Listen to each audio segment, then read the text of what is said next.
All right, let's dive into Chapter 8. We're about to tackle what might be the single most important skill for acing the LSAT, mastering the clock. Seriously, if you can nail this, you're well on your way. But if you get it wrong, well, all the knowledge in the world isn't going to save you. So, let's start with a really simple question. What's the one thing, the one challenge, that every single person who sits for this exam has to face? What's the great equalizer? And there it is. This is such a powerful insight. The biggest hurdle isn't usually the difficulty of the questions themselves. It's the ticking clock. You can be a genius, but if you can't manage your time effectively, you're basically fighting with one hand tied behind your back.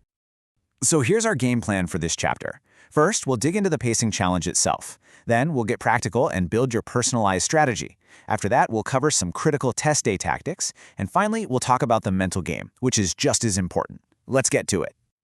Okay, Section 1, the pacing challenge. The whole goal here is to turn that pressure you feel into a real performance advantage. And it's not just about being fast. It's about being smart and incredibly efficient when it counts. This right here, this is the whole enchilada. You're trying to find a rhythm, a kind of flow state, where you're making smart, strategic choices about where to spend your precious minutes. The aim is to get the highest score possible without completely burning out before the last section. Think of it less like a frantic sprint and more like a marathon of very focused, very intentional efforts. So, how in the world do you actually find that flow state? Well, it all starts with building a strategy. And I have to stress this, it has to be your strategy. A one-size-fits-all plan just doesn't work here, because what's easy for you might be a nightmare for someone else. You know, what's really interesting is that these first 4 steps are all about diagnosis. It really begins with an honest self-assessment. You have to take timed practice tests to figure out where you're really at. From there, you can spot your strengths, your easy wins, and your weaknesses, those time sinks that just drain the clock. Only then can you set realistic goals and start thinking about how to prioritize. And then we get to the action part. Steps 5, 6, and 7 are all about execution and, just as importantly, evolution. This is where you actually start using specific techniques, where you learn to be flexible when the test throws you a curveball, because it will, and where you commit to practicing and tweaking your plan. Remember, your first strategy is never going to be your final one. It has to grow with you. I love this quote because it perfectly captures the mindset you need. Your strategy is there to guide you, to give you direction when you feel lost in the weeds.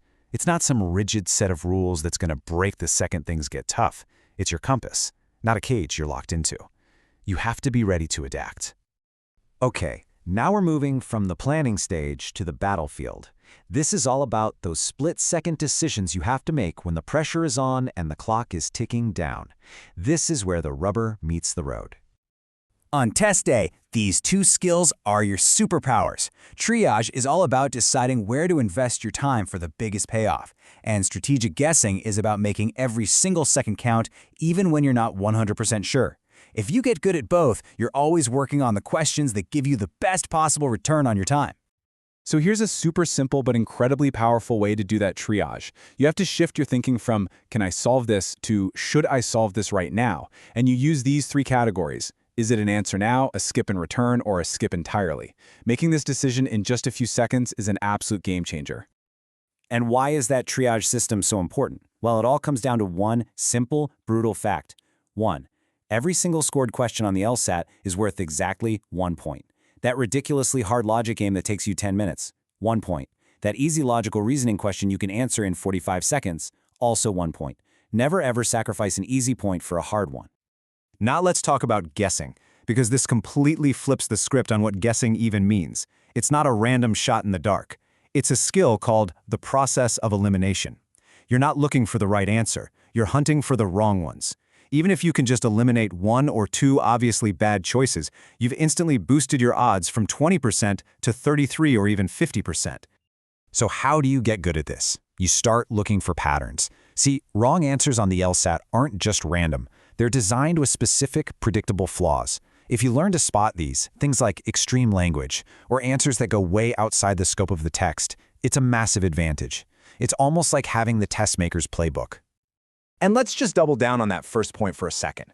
Seriously, if you see an absolute word like always, never, or everyone in an answer choice, your internal alarm bells should be screaming. The LSAT is a test of nuance, of careful reasoning. Extreme absolute statements are almost always a trap.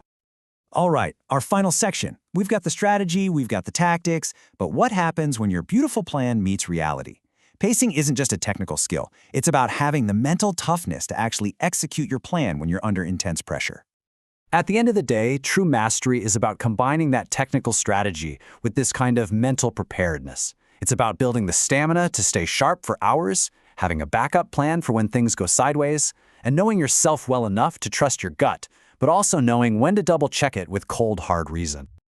And this quote really gets to the heart of everything we've talked about. Smart choices, not frantic guesses, separate good pacing from great pacing. See, it's not about raw speed. It's about control. It's about making a series of smart, small decisions that add up over the course of the test. It's about control, not chaos. So, what's the big takeaway here? It's that you absolutely can take control of this test. By understanding your own patterns, building a flexible plan, and practicing these tactics, you can transform the entire experience. It stops being a frantic race against the clock, and it becomes a controlled, confident performance where you can finally show what you really know.